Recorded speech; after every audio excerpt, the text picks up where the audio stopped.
Trophy ക്രിക്കറ്റിൽ കേരളത്തിന് നിരാശ. ഫൈനലിൽ പൊരുതി വീണു. കിരീടം വിദർഭയ്ക്ക്. ആദ്യ ഇന്നിംഗ്സിലെ ലീഡാണ് ആതിഥേയർക്ക് കിരീടം സമ്മാനിച്ചത്. വിദർഭയുടെ 3ാം കിരീടധാരണമാണിത്. അപ്പോൾ ആദ്യം നമുക്ക് ചില പ്രതികരണങ്ങൾ കാണാം. അതിനുശേഷം ശ്രീനാഥ് ചന്ദ്രനും അനിൽ വാസുദേവും ചേരും. ക്രൂഷ്യലായിട്ട് ഐ തിങ്ക് എല്ലാവരും വേറെ വേറെ സ്റ്റേജ് നല്ലതായിട്ട് കളിച്ചിട്ടുണ്ട്. ഒരാളെ മാത്രമല്ല ഡിപ്പെൻഡ് ചെയ്തിരിക്കുന്നത്. ഫുൾ ടീമിൻ്റെ പെർഫോമൻസ് ആണ്. ഫുൾ ടീമെ ജയിപ്പിക്കാനൊക്കത്തുള്ളൂ ട്രോഫീനെ. സോ അത് ഫുൾ ടീമിന് ക്രെഡിറ്റ് പോകണം. ആസ് എ ടീം നമ്മൾ കളിച്ചിട്ടുണ്ട് ഫുൾ ടൂർണമെൻറ്റ്. ഇത് മാത്രമല്ല, രഞ്ജി ട്രോഫി മോസ്റ്റ് ഇമ്പോർട്ടൻറ്റ് ട്രോഫിയാണ്. വിജയ് സാറേലും നമ്മൾ ഫൈനലിലെത്തി ജയിക്കാൻ പറ്റില്ല. So really important and really glad to see നമ്മുടെ ടീം ഫുൾ ടീമായിട്ട് പെർഫോം ചെയ്യുന്നു.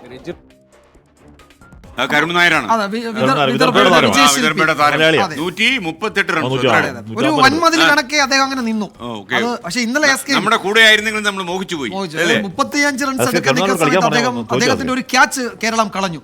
അതിന്റെ വില എന്ന് പറയുന്നത് രഞ്ജി ട്രോഫി നഷ്ടമായി എന്നുള്ളതാണ്. ആ സമയത്ത് ആ ക്യാച്ച് കേരളം എടുത്തിരുന്നെങ്കിൽ ഈ മത്സരത്തിന്റെ ഗതി മറ്റൊന്നാകുമായിരുന്നു. ഈ കിരീടം കേരളത്തിലേക്ക് വരുമായിരുന്നു.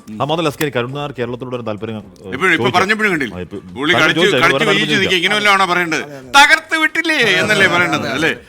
അപ്പൊ നമുക്ക് ശ്രീനാഥ് ചന്ദ്രനിലേക്ക് ആദ്യം പോകാം.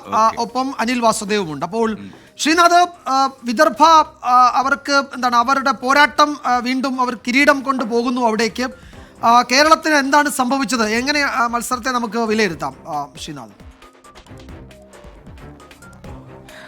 വിജയകുമാർ, മത്സരം നമുക്കറിയാമായിരുന്നു. ഇന്നലെ തന്നെ ഒരു ലീഡ് വഴങ്ങി വിദർഭ ബാറ്റിംഗ് തുടങ്ങി. വിദർഭ മെച്ചപ്പെട്ടൊരു സ്കോറിലേക്ക് പോകുന്ന കാഴ്ച ഇന്നലെ കണ്ടു.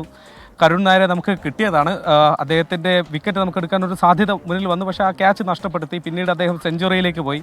ഇന്ന് രാവിലെ ആകുമ്പോഴേക്കും കരുൺ നായർ അടക്കമുള്ള താരങ്ങളെ പെട്ടെന്ന് പുറത്താക്കി കുറച്ച് നമുക്ക് പൊരുതി നോക്കാവുന്ന ഒരു സ്കോറിലേക്ക് അവരെ എത്തിക്കാൻ കഴിഞ്ഞിരുന്നെങ്കിൽ നമുക്കൊന്ന് ബാറ്റ് ചെയ്ത് നോക്കാമായിരുന്നു എന്ന് കേരളം പ്രതീക്ഷിച്ചു. ഉച്ചയ്ക്ക് മുമ്പെങ്കിലും അവരെ ഓൾ ഔട്ട് ആക്കേണ്ടതായിരുന്നു. പക്ഷേ അത് കഴിഞ്ഞില്ല. മാത്രമല്ല, അവരുടെ വാലറ്റം വല്ലാതെ ഇങ്ങനെ ചെറുത്തു നിന്നതാണ് യഥാർത്ഥത്തിൽ കേരളത്തിന് വലിയ തിരിച്ചടിയായി മാറിയത്. പിന്നീട് വിജയത്തിലേക്ക് പോകാൻ നമുക്ക് വലിയ ബുദ്ധിമുട്ടായി. നമ്മുടെ അസറുദ്ദീൻ ഉണ്ട് കേട്ടോ, കേരളത്തിൻ്റെ ഒരു മികച്ച താരം. നമുക്ക് വലിയ വിജയങ്ങളിലേക്ക് നയിച്ച നമ്മുടെ ടോപ്പ് സ്കോറർ കൂടിയാണ്. എങ്ങനെയുണ്ട് ഈ സീസൺ ഈ പറയുന്ന പോലെ കൊള്ളായിരുന്നു. നമ്മൾ ഫൈനൽ വരെ എത്തി എന്നുള്ളതൊരു കാര്യം തന്നെയാണ്. പക്ഷേ ഫൈനൽ നമ്മൾ ചാമ്പ്യൻഷിപ്പ് അടിച്ചിട്ടില്ല എന്നുള്ളൊരു വിഷമം തീർച്ചയായും നമുക്കുണ്ട്. അത് വലിയൊരു വിഷമമല്ല. കാരണം കേരളത്തിൻ്റെ ഇത് ചരിത്രം നോക്കുകയാണെങ്കിൽ നമ്മൾ രഞ്ജി ട്രോഫി ഫൈനൽ ആദ്യമായി കളിച്ച ഒരു ചരിത്രം നിങ്ങൾ രചിച്ചാണ് ഇവിടെ നിന്ന് മടങ്ങുന്നത്. കേരളം അതിനൊത്ത സ്വീകരണമൊക്കെ നിങ്ങൾക്ക് ഒരുക്കുന്നുണ്ട്.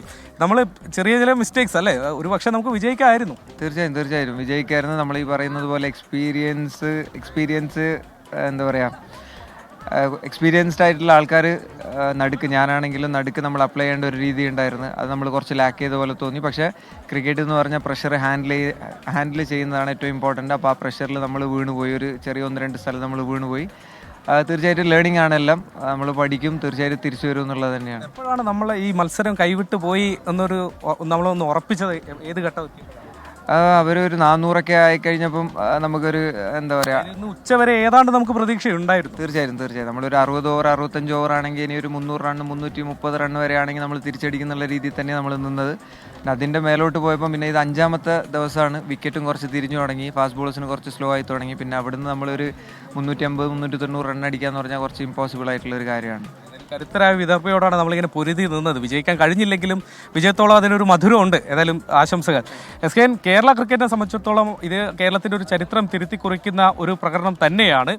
കേരള ക്രിക്കറ്റ് ഇന്നോളം രഞ്ജി മത്സരങ്ങൾ കളിച്ചിട്ടുള്ളതിൽ ഏറ്റവും മികച്ച പ്രകടനം. മാത്രമല്ല, കേരളത്തിൽ നിന്നുള്ള താരങ്ങൾക്ക് രാജ്യാന്തര തലത്തിൽ തന്നെ വലിയ ശ്രദ്ധ കിട്ടാൻ പോകുന്ന ഒരു ഘട്ടം കൂടിയായി ഇത് മാറുകയാണ്. നമുക്കറിയാം, വളരെ കുറച്ച് താരങ്ങൾ മാത്രമാണ് IPL അടക്കമുള്ള വേദികളിലേക്ക് അവർക്ക് ഒരു എൻട്രി കിട്ടിയിട്ടുള്ളത്.